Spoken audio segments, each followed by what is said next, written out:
رانه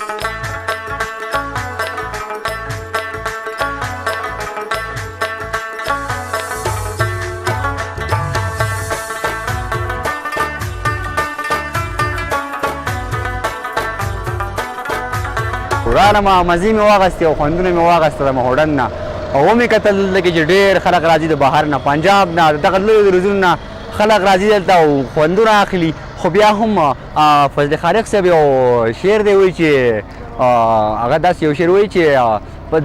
د بعض جاله کې کره تورنکه پیدا کېږي او د بعضې عادتونو نه مې کرکه پیدا کېږي په کار کې هم روان زه د ژوندون مزو دپاره او مزه خو په ژوندون کې د تندکه پیدا کېږي نو راورسېدم خپل تر حده راورسېدم خو تندکې مې وخوړې ډېرې زیاتې دغه روډ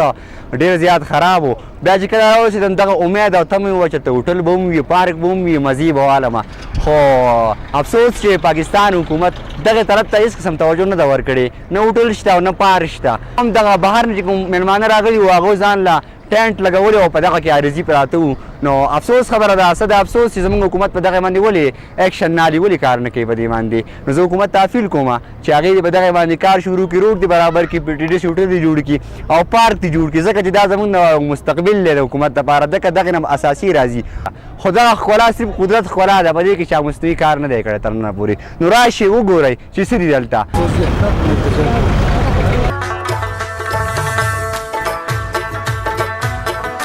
یاره چې زه خو په لومړي ځل رالم ما یو شپه مې مدین کې وکړه اوس کالام کې مې یو شپه وکړه اوس دلته کې زه راورسېدم خو ماشاءالله ډېر ښایسته موسم دی ډېر خلک راغلي دي دا ټول هلکان راغلي دي ډېر ښایسته خوند دی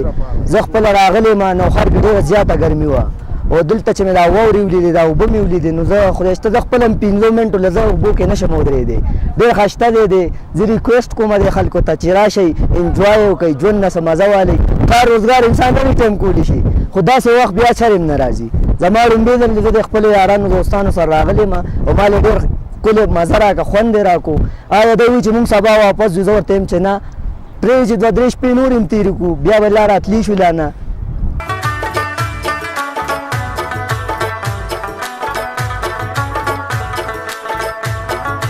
زه دلته مهوډنډ ته راغلی یم چکر دپاره خپل خاندان سره نو دا ډېر ښکلی ځای دی دا روډ لږ خراب دی د راتلو روډ خو ماشاءالله دا ځای ډېر زیات ښکلی دی نو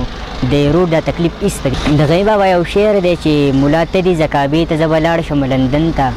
ملا ته دې زه کعبې ته زه به لاړ شم لندن ته ته به د خدای کور ووینې زه به د خدای شان نو موږ دلته راغلي یو د خدای شان لیدولو راغلي یو ماشاءالله دلته کې د خدای شان ډېر زیات دی د مهوډنډ په سوات کې په پوره ځای کې د پخکولا مشهور دی